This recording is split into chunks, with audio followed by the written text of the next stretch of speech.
Welcome to another episode of Equity Through Literacy. I am Dr. Kimberly Chase, and I am so pleased to have a co-host today. Our co-host today is Dr. Tina Curry, and Tina Curry is a person who I've never actually met in person, but we have Tina Curry is me. I mean, me and Tina are the same, in that we both attended the same doctoral program in reading, Black women. So already Black women completing a doctoral program, we're unicorns. So, that's what already connects us. But I've never actually met Tina, but I remember my first meeting with Tina, and that was on the phone years and years ago when she was having some troubles in our doctoral program, and I was having some of the same troubles. And basically she was crying out to a Black stranger saying, please help me. I don't know how to navigate this. And so the reason why I mention that is because there were, at the time, equities of literacy. There were inequities that were occurring that brought us together. And so I am really pleased to be able to bring us to come back together under the guise of Equity Through Literacy. So Tina, I am going to let you introduce yourself and tell our audience all of the wonderful things about you. Hi there. Good morning. Thank you so much, Dr. Chase, for having me. And I'm so just excited that we're talking about equity through literacy. I think it's a very timely topic, given the current state of our nation and the current state of education. So a little bit about me. I became an educator 22 years ago, actually. And before becoming an educator, I had an experience. I was about maybe 18 years old, and I was working downtown. Then it was called the Sears Tower. And a white family had come in looking to shop to buy just some of our paraphernalia, Bulls, Blackhawks, but they didn't want to be served by me. And so they told the manager, we would love to shop here, but we don't want this little Black girl to help us. And I remember that day feeling so ashamed and just so empty. And I didn't have language.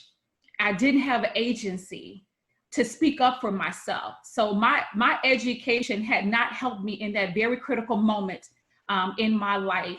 And I later ended up becoming a teacher as a second career. And I remember as a teacher, I was thinking, wait a minute, I want to make sure that no Black child, especially a Black girl, is ever in that situation and doesn't have the language and the agency to act on their behalf.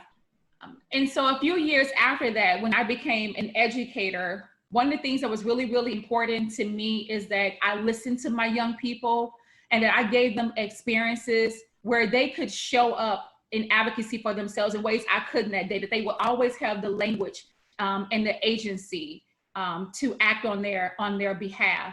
And I'm always asking myself, what can I do to have a greater impact on the world? And it was that very question that led me to become a college professor, because I love being around adults who are just trying to get it right for our young people. And so I am always trying to figure out how can I foster and cultivate relationships with young teachers where I'm able to push them to be champions for others, especially our young people of color. And I do consider myself a worker of equity who does it her way. I consider myself to be a justice-centered educator because I am trying to make sure that I am preparing the next generation to run the world, essentially. Yeah, basically. Yeah. Thank you for that. And we're all works in progress in that direction. Like we never fully make it, but we should always be striving towards it.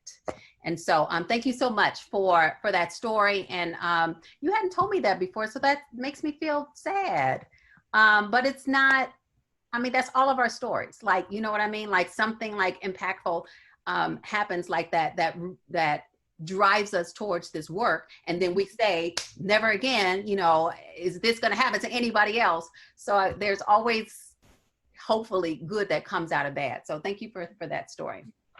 Okay, so what has happened in previous podcasts is that I was going through the history, kind of like trying to make a case for why there is an inequity of literacy, just for the audience that hasn't heard the previous podcasts. But now what I want to do is, especially in having Tina here today, is talk about some specific issues of equity of literacy. So right now, first of all, Tina, how many instructors, you're in the reading department, right? I am. How many Black instructors are in your department? In my department, I am the only one. Not only am I the only Black person, I am the only person of color. There's no one else in my department that looks like me. So imagine what that must feel like when you're the only person that looks like you sitting at the table. You're the only person that looks like you in the classrooms, in the meetings, on the elevator. at the vending machine. Yes. Yeah, just right. So just think about that, like as an instructor, you're the only Black person. So think about like our teachers. As a teacher, you might be the only Black teacher. As a student, you may be the only Black student or not see other, teachers who represent you. And the reason why I'm bringing that up is because even just this morning, there was a comment, because one of the solutions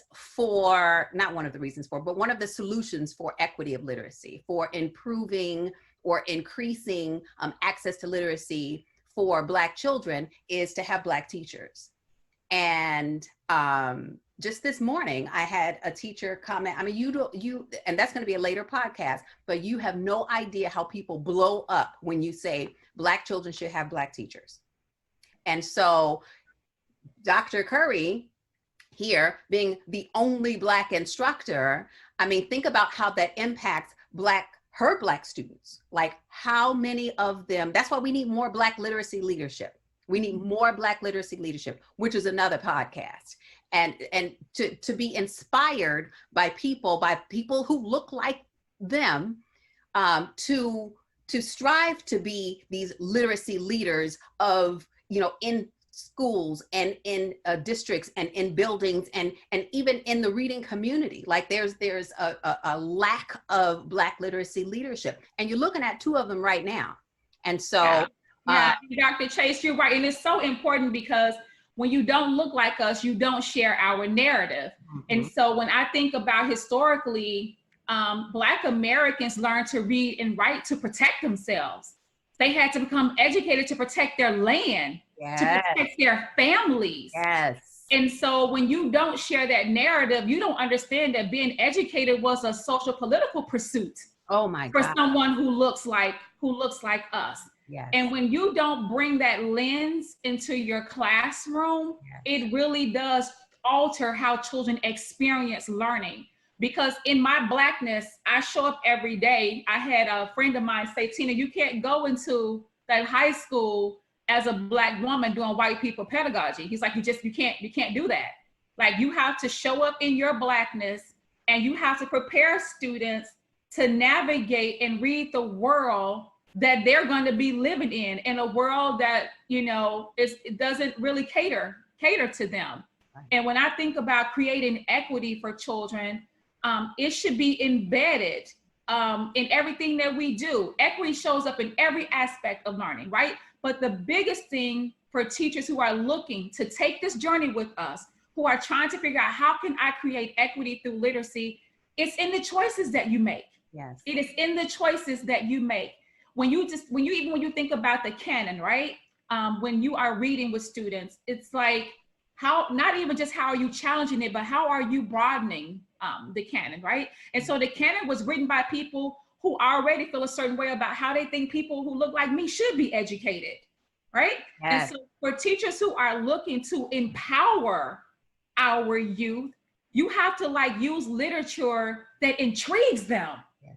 right? It can't just be something that's all touchy-feely. I want to read this because I like it. But if what I am reading, how is what I'm reading helping my students to show up in ways in their community that they see as their priority, right? Not following my own agenda. Take a mathematician, for example, a teacher who's a math teacher teaching math. That kid graduates, let's say they got good grades. But with the absence of literacy in that math classroom, then now how is the student using everything that he's learned in math to make his own life better? Right. Here's the case in point. My cousin just graduated from high school, and we were sitting in the car, and I was congratulating him, and he said, why? I mean, I got a high school diploma, but now what? And he was angry. This Black man, my cousin, was so angry because he felt that in his English classrooms, he said, yes, my teachers taught me how to cite textual evidence, and I can do it very well. I can summarize text. I can even quote some things. He says, but I don't know how to navigate racism. I'm not smart about power and justice and equity. He said, I don't even know how to make decisions that are gonna just like improve the quality of my life. And he said, you know what, Aunt Tina, my education failed me. And there are so many others out there that are like him, right? And when you think about Goldie Muhammad, she just wrote a book called Cultivating Genius. And what she did was amazing. She studied 19th century literary societies. And she took everything she learned from them, yes, and she put it inside of her book. And out of the 10 lessons that she learned from them, one of them that she says that she learned that literacy was the root of all education. Yeah. It showed up in everything, in math, in science, and history. And she says that's not the way we teach literacy today. We don't. Math teachers are content specialists. History teachers are content specialists. But if students are learning that content and they don't know how to like write a letter to their congressman or write to their alderman, they don't have the language to fight against racism. It's like, what was the point of their education? That's because education is doing what it was designed to do, Dr. Chase, right? Yeah. It was designed, it was designed to like, if you think about literacy learning right now today, I'm gonna talk at the high school level for a second, if you don't mind. How we have used test scores to segregate schools. Yes. Right?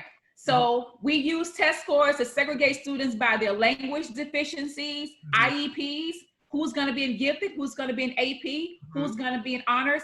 And then those students have a very, very different education. What I am reading and how I'm experiencing literacy in my AP class is gonna be very differently from a child who has an IEP, who's in a class that's self-contained. Right. Very, very different. Right. So we're sorting winners from losers. Yes. And that's how we save capital, right? Because if I already know ahead of time who the winners are and who the losers are, then I'm already a step ahead of everybody, right? And so children who are in the AP and honors classes, they receive these amazing literacy experience and ways of learning and being and knowing that they're entitled to because they're in AP classes where other students have to earn it. Right. I have to earn being taught this incredible, rigorous text. Right. I have to show you that I'm smart enough for you to expose me to literacy in this way. And so what we end up doing is what my cousin said. Through his education, they just taught him to reproduce his parents. They taught me how to be a good employee. Right. They've taught me how to comply. Right. They've taught me how to conform. Right. And that's not a blueprint for success in any context in life. And not in this world, not in today's world. No. And Tina, what I want to bring this back to is what you said originally, is how Black people, like right out of slavery, formerly enslaved Black people, how they used literacy. They used literacy to free themselves. They use literacy for liberatory purposes, to buy land, to negotiate labor contracts. Like they use literacy for their own life and liberty. And what you're saying is that the education that your cousin experiences is not just, it didn't just stop. Like it's still, that's still the kind of education that we promote. The kind of education that is in our schools today does not do that. It does not prepare our children to, especially our Black children who are not in those AP classes in particular, and disproportionately not in those AP classes, because there's so many AP classes that so many Black schools that don't even have AP classes. And so We don't prepare them to do those very functional things for their own life and liberty. And every time you tell that story, Tina, I get chills. I told you the first time you told me, and I'm still getting chills. And the reason why, let me tell you why. And I didn't say this before, but the reason why is because that is an indictment on the educational community. Okay, noted. That's also an indictment on my practices in this community. That's also my complicity and my compliance with that particular form of instruction. And I've been complicit. I have over the years coached teachers on how to identify, how to teach students to identify text evidence and isolating comprehension skills, and how to, I've done that to prepare them to pass these tests. Yep. I've done that, and never, I don't know if I didn't, I don't even think I had the space to question it in my mind, because I know that this needed to be done, but I haven't been doing my part either. And part of that, and I've never heard it said in a way that made me acknowledge my compliance in this system. Until you said it, said it. And everything has been cognitive dissonance. And I really compare this to, like, when we tell white people about, their racism, and they're like, nope, I didn't, nope, that's not me. Until one thing is said and it's like, oh gosh, it is me. Same thing. I can say, would have said, oh yes, I'm an equity focused educator up until this conversation. But now I get it. I get it. And I've been complicit. And that's why I say, like, we're such works in progress all along the continuum, because first of all, we have to acknowledge that is what's happening. Yes. And then we have to, now what are we going to do about it? And first the acknowledgement, and then is the action. So then what's the action, Tina? What we need to do? So here's the action. The action I want to go back to the canon, right? It's like, how are students experiencing school? How are we doing school that's going to cause students to benefit more, not benefit less? Yes. The tragedy is how Black students graduate from high school and they go to college and they are inadequate. Yeah. It says dystopian literature, and the kid goes, huh? What's that? I don't know what that is. Right. And so it's like, we have to make sure that the text that we select for our children, it's not incidental, right? It's intentional. I'm picking this text at this point in your life for a reason. Right. I put this text in this unit for a reason. I'm reading this text with this population of students for a reason. Everything has to be deliberate. I can't say it enough. Creating equity through literacy boils down to teachers' choices. Yeah. What they do with students that are in front of them, what they put in front of those students that are in front of them, and what they ask students to do with the text they put in front of them. Yeah. Even asking a child to read something and only asking them to discuss it from just one perspective is steeped in just racist educating behavior, right? Children should be reading and talking about things from multiple perspectives. Students should be interrogating each other. Like, students should be questioning each other. They should be challenging each other. They should be exploring different ideas. They should be getting smarter about what they read. When I think about readers and writers that I admire, they read and wrote a lot. James Baldwin, Angela Davis, Michelle Alexander, Ralph Ellison, and the list goes on and on and on. They read and wrote a lot. And so if you are a teacher and you want to change the way you do school so that children, specifically Black children, benefit more, you have got to create time for independent reading and independent writing. It has to be sacred time. You have to allow students to start making choices about their own education, making choices about what matters to them. You have to start reading books again, reading by Black and Indigenous people of color. Golden Muhammad, Cultivating Genius. Zaretta Hammond, Culturally Responsive Teaching in the Brain. Cornelius Minor, We Got This. And the list goes on and on and on. You need to start looking at thoughtful websites. There's one called Welcoming Schools. There's the Healing Library. Right. Give your young people access to quality libraries and even librarians. Yes. All those things are going to be so, so important. And you can just start there and start just putting quality text in front of students. Historically, it's been this thing that Black children, they can't write like that. So I can't ask them to write that. They can't read that. They don't understand that. Stop treating people of color as if they are dependent. Right. As if they are deficit. Yes. They are not. Yes. They are brilliant. They come to school with something inside of them already. Yes. There was a kid who his senior year, he still couldn't even read well.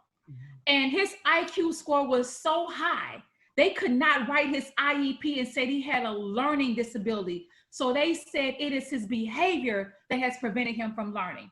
I say teaching malpractice prevented him from learning. Yes. And so he found a teacher who saw the genius in him. And he loved to eat. Oh, he loved to eat, loved food. And so even though he couldn't process like higher quality literature yet, what she did, she started with what he could do. Yes. How about we start with what children are ready to learn? Yeah. How about we start with Yes. And so she got him like cookbooks, and she worked it out with the cafeteria lunch manager.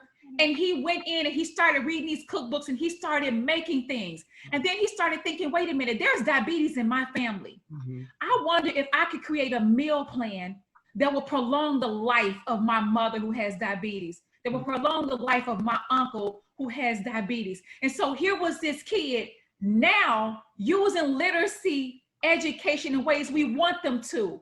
How can what you learned in school, the literacy experiences that you had, that your teachers gave you and created for you, help you to even save your own life? Yes. To better your community, to save the lives of your family. Now, when we do that, we're doing what education was really intended to do. Wow. That's such a perfect example to support like what it is that we're talking about. Like, how are we encouraging, how are we being intentional about in implementing literacy in ways that will free our students, that will help them to live better lives, that will help them to free their communities, which is, I mean, that's been the goal from the very beginning. That's been the reason why there were anti-literacy laws. I mean, like literally, that's why there were anti-literacy laws, so that Black people would not be able to free themselves or their communities. And that's why they were re-implemented after, not the anti-literacy laws, but anti-literacy policies were re-implemented after Reconstruction, so that Black people would not be able to free themselves and free their communities, and use literacy to empower themselves and empower their and to speak life and to and success in their futures. That was intentional. That is a historical fact of the United States of America, our relationship with the United States of America. So that's it's so much that we can say about that, but Tina is such a perfect example. And then what I want to go back to though is that teacher malpractice. And so you are speaking from the high school perspective, and I'm usually always speaking from that primary perspective. And that's where preparing teachers to teach, just to be able to teach reading, like we are still fighting in court in the United States to ensure that Black children deserve to be taught literacy in schools. Like there's still court cases that have gone on, like the one in Michigan just concluded in the Black children's favor, but what has changed in Detroit? Like nothing. So, I mean, so starting from the very beginning, we got to make sure that our Black teachers, or teachers who teach Black children, are prepared to teach reading. Point blank, end of story. And I'm not talking about only science of reading or balanced literacy. I'm not talking about only anything, except that I'm talking about only make sure that our students can read, make sure that they can access literacy, text, make sure that they can critically process it once they can access it. That's the point. That's the only that I'm talking about. And I'm not isolating any reading program. What I am doing, I'm advocating for for preparing teachers, making teachers fully prepared to make decisions about whatever program that they use, so that there's not a program that tells them to do or not to do, but it's a teacher who says, that's what makes sense in this particular context. That's from the primary perspective. Yes, and you know what? And when I think about the primary perspective, and as a college professor myself, I think one of the answers to that too is making sure we have really strong teachers in the primary grades, kindergarten, first, second, third grade, who really understands how children develop as thinkers, as learners, as writers, as readers, right? And then acting on what we know. And I was thinking about just even how we talk to young people. When I think about all the ways that my son Joshua, who's 27 now, but as a little boy, how he learned language and how he absorbed words, it was through listening to me, the way his teacher would talk to him, the television shows I allowed him to watch, the things that he would read. And I remember years ago, this was over 10 years ago, and I forget what the test was called. I want to say it was the Iowa test of basic skills, or something we were taking. And it was so bad, they published it in the Sun-Times newspaper, where almost 300 third graders missed the same question on the test. The question says, how is the word rearranged used in paragraph 3? And children missed it, because this is how we talk to them. Go fix those books over there on that bookcase. Go put this over here. We don't say, help me rearrange this. And so we weren't even talking to children. Here's what I've learned about Black kids. This just children, period. But I'm going to use I statements. I've only taught African-American and recently Latino students. If you treat them like intellectuals, yes, they respond like intellectuals, right? And so just even how we talk to them, like the opportunities that we give them just to even use language. So let's say you're out there and you're like, okay, Tina, and and Kimberly, this thing about literacy through math and literacy through, I'm just not really a literacy teacher. I'm not a reading teacher, but you're a language teacher. Always. Everybody is a language teacher. So when I graduate or when I leave your class and say I'm 4th grade, how have you taught me to speak eloquently and confidently using the language of a historian, using the language of a mathematician, using the language of a scientist? What do scientists produce when they write? What do they tend to go to when they're reading? Are you helping me to produce that type of text that scientists produce in your classroom? Am I reading the type of text that scientists turn to for answers? Right? So it's like, those are the things that we can do around literacy that will take us back to what Golda Muhammad writes about in her book, Cultivating Genius. She writes this equity framework that teaches us how to be responsive to students' literacy needs. Yes. Okay. All right. So it's always so much that I could say to what you're saying. So I'm not going to, but what I am going to do is ask you to just, so for our audience, what do teachers, you be really specific for the ones who need it, just, meat on the bone, what do teachers need to do in order to ensure equity of literacy? So teachers need to actually start talking to students, right? Okay. I think a great place to start is like asking students about their experiences at home, right? Learning about the funds of knowledge they already bring with them to the classroom and capitalize on that. You can do like an interest reading inventory, find out who their favorite authors are and put those authors on your doggone bookshelf in your classroom library. Find out what is it that they like to read, the type of genres that they like to read. Put those genres in your classroom libraries. So just inventory your students and find out what they're interested in. So get to know your students, because I said this in a previous podcast. So I'm just reiterating what I've already said. So get to know your students first. Yes, because you can't teach someone that you don't know, right? If you don't know my strengths, how do you work towards those? If you don't know where I may be facing challenges, then how can you close in those gaps for me? Exactly. And so it's about helping students actually create a learning partnership with your students. Create a learning partnership with them, right? Where they are actually taking some ownership for their own learning and they're making some choices about what they read. Yes. If you do that, not only will what you do for students be transformed with them for them, you'll be transformed by what you're reading and by what you're teaching with your children. So get to know your students through finding out what is it they love to read, what's already in their homes that they're reading, find out about their attitudes. I know it sounds so cliche, but attitude is everything. Create a survey and find out what is their attitude towards reading. What is their attitude towards writing? What are some of their earliest memories of loving to read? Which is something that Golden Muhammad also found in her research. Reading and writing brought them joy, right?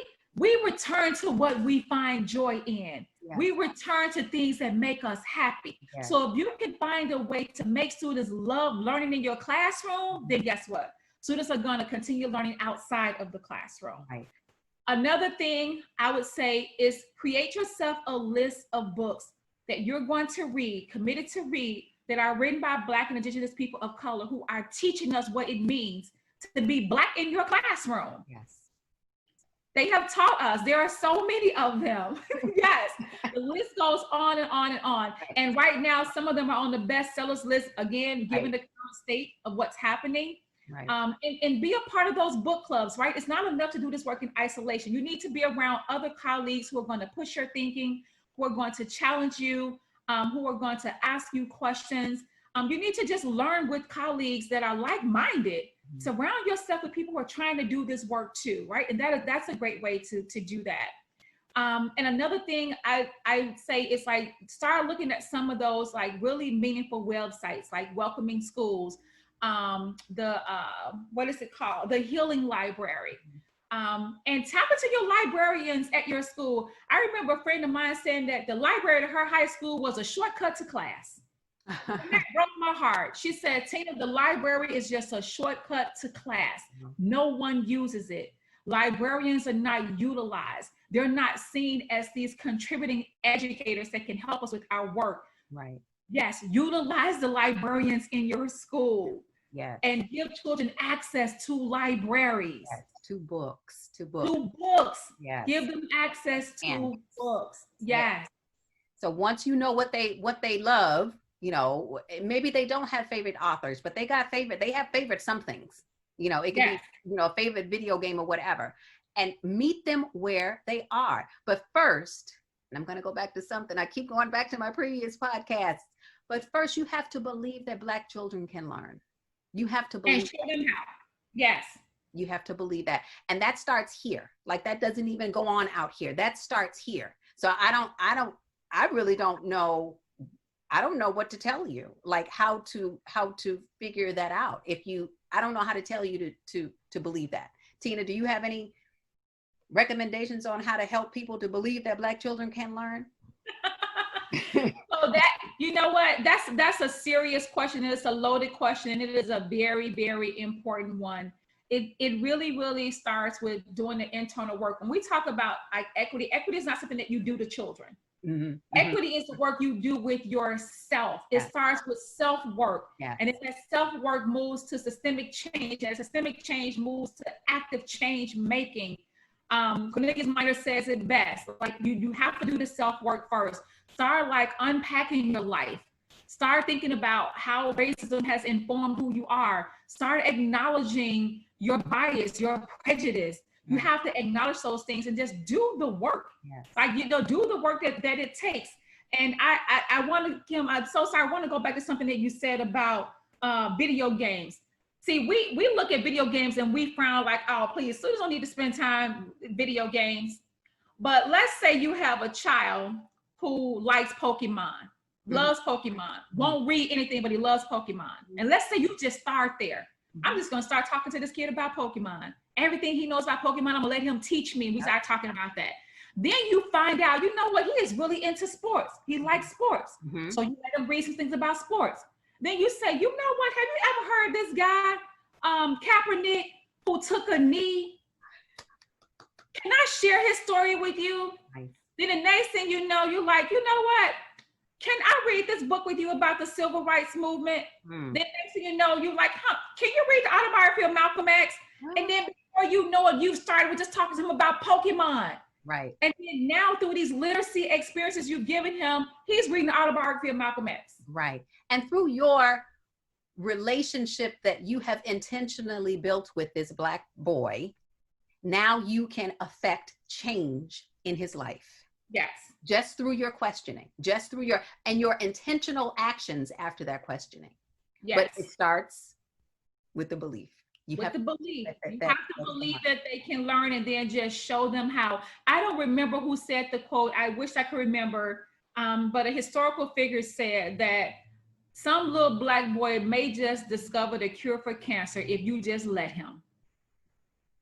I bet you we have somebody who went to jail already who probably could have had the cure for cancer, or cure for whatever, some cure the cure for the COVID, that we have thrown away because a teacher looked at him very early on and said, he's not worth the investment.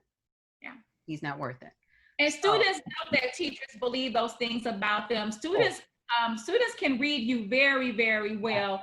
And see, when we talk about the role of parents, because someone may be thinking, but what about parents? Like, why is it my responsibility to show students, teach students about identity and who they are and who they want to be?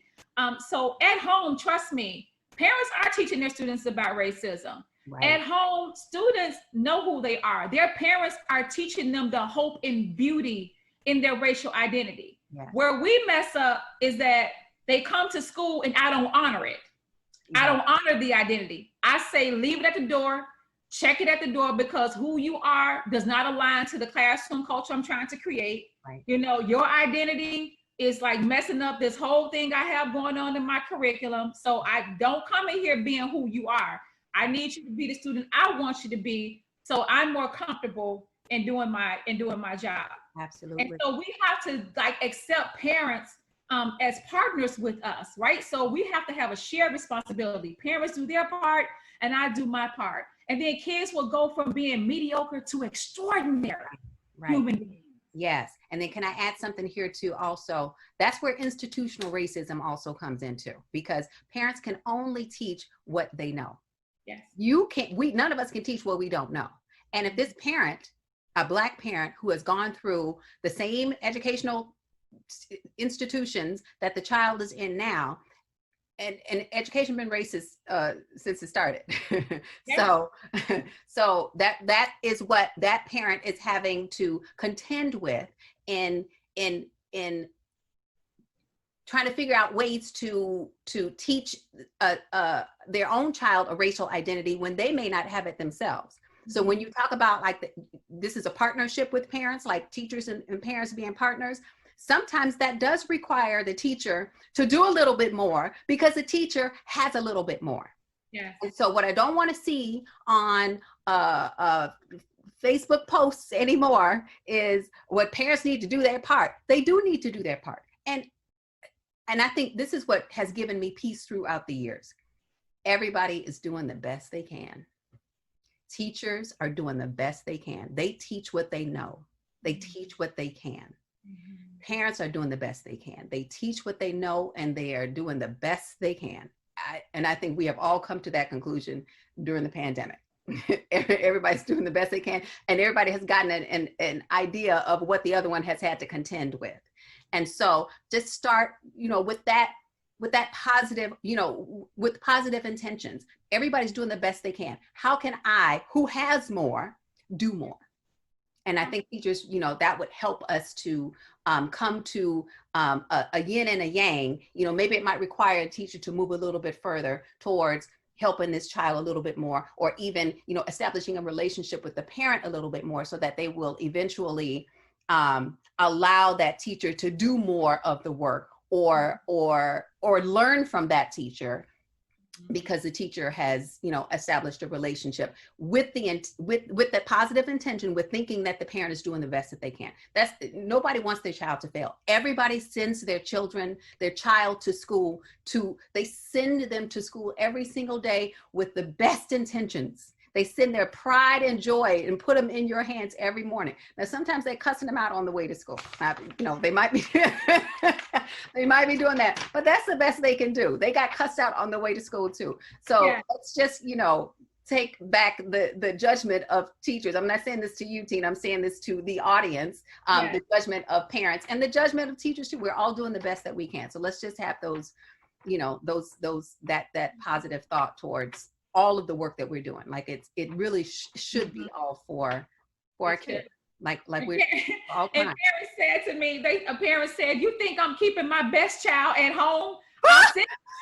I'm not keeping my best child. I'm sending you the best that I have." And then I had a Latino mother that said something to me that hit me like a freight train. She said, when Black mothers send their children to school, she said, they're sending you their children. Yeah. She said, but when I send you my children, I'm sending you my future. Oh wow. And it hit me. It hit me like a freight train. And I will never forget that. And that really, really stayed with me. It was one of those things that just sort of just hang in the air, just leave your jaw dropping. Mm-hmm. When a parent says something like that, she said, when I send you my child, I'm sending you my future. Yeah. And they trust us. Yeah. They trust us. They trust us to teach their children. They trust us to keep them safe. They trust us to protect them. They trust us to empower them. They do. They trust us. Yeah. And for me, that is not something I take lightly. Yeah. Knowing that a parent is trusting me with her child's future. Yes. That is something that is a privilege and an honor that I don't take lightly. And I think anyone who does may need to just rethink this profession. Yes. You know, being able to teach someone else's child is truly an honor and truly a privilege. Absolutely. It is a privilege. And if we're teaching children in ways that they're not learning in ways that I want them to, or ways that I think that they should, then just change your core instruction. It usually boils down to changing something in your instruction. Children are not saying, you know what, let me see. When I go to my class today, let me see, do I really want to learn more about how literacy can empower me? Wait, let me see. Let me think now. Do I really want to be great today? Do I really want to learn? They come to school ready. They're waiting on us to get our acts together. So they really want to learn. Saying that children don't want to learn, they don't care, they're not motivated, is a dangerous misconception that we have about Black children. Even the kid in the back of the classroom, when you're doing your literacy instruction and his head is down, he's disengaging because we have failed to engage him. We have failed to create conditions where he sees himself as a valued member of the community or something. His head is not down because he can't learn. Right. He is really opting out of learning. He is choosing not to engage with us. And that's a message. That's a message, yes. A perceptive teacher can take, and a resourced teacher can do something with. And that's part of our work, you know, as a college instructor, as a consultant, that's part of our work, is to help teachers to become more resourced so that they can do more with the students in front of them. You know, they can do more and more because they require more and more of us every year. Every year is a different wonderful learning experience for teachers, because students, they teach us how to teach them. They tell us how to teach them. Okay, so we're going to wrap up because Tina, you know, we can talk. We can talk. It's a lot to talk about. So what I want to end with are two things. First of all, what inspires you? Like, tell us, what is your inspiration, so that hopefully that can be an inspiration for other teachers. Like, what has inspired you? You told us a story at the beginning about how the family didn't want you to serve them. Is that the thing that inspires you? Like, let's bring that back. That's the thing that sort of helped to develop my, like, who I am, right? But the thing that inspires me today is actually my students. I'm always inspired by my students who teach me every day what it means to be a good teacher. They taught me how to teach them in the context of their lives. They have given me permission to be vulnerable. And the fact that they trust me is inspirational. There is something about being trusted that feels so great, that someone would trust you with their education. And I'm just inspired by the way my students just show up every day and how they challenge me, how they support me, how they give me permission to just be myself in my Blackness, you know, to just be who I am. And there's just something just, I don't know, inspiring when you have a group of people that say, hey, no, Dr. Curry, it's okay to speak candidly in here. Yeah. It's okay to be your authentic self in here. You inspire me. And I remember a student said to me, she said, Dr. Curry, you know what? I love you. And I said, I love you right back. She said, no, I'm serious, because you are what you teach. Oh, wow. You are what you teach. Nice. And so I am inspired by the validation they give me every day. And it feels good when you can pour into someone's life and you can see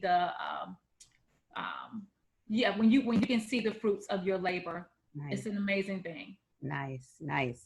And that's why I love you too, Tina, is because you are authentically yourself. And it's hard to find. It really is hard to find in people just in general, but I was going to say particularly Black people, but I think there's a lot of Black people just walking around here just being themselves. It's just, finding a place where we can just do that and be that is the trick. So I feel like I'm with my tribe when I'm with you. So here's one last question. Well, not question, but just a promotion. Tina is also an authoress, right? And to tell us about where your article is going to be, like where we can look for it. So I just finished an article for Educators for Excellence on the uncomfortable truth about grading injustice. And the reason why I chose to write that piece was because it was inspired by what happened during remote learning, and just how I know how important it is for students to actually experience like grading equity, because grades determine which college you get into, and then what college you get into determines what type of job you'll have. What type of job you'll have determines how well you can support your family.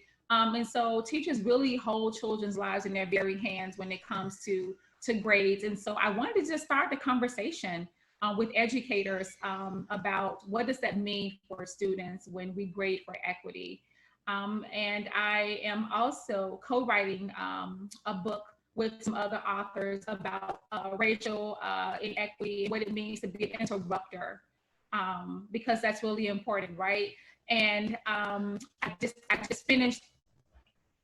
I also just finished an article with Steve Zelmerman where we wrote about a student, from a student perspective, what it means to teach students how to be interrupters. And so that's what I'm doing now. So I'm back writing, and it feels really, really great. I'm really happy to be writing again about things that truly align to like my values and my beliefs. That's really great. Yeah, and the life's work. This is it. Like, this is the life's work around literacy, around numeracy, around whatever it is. It's about equity for me in particular.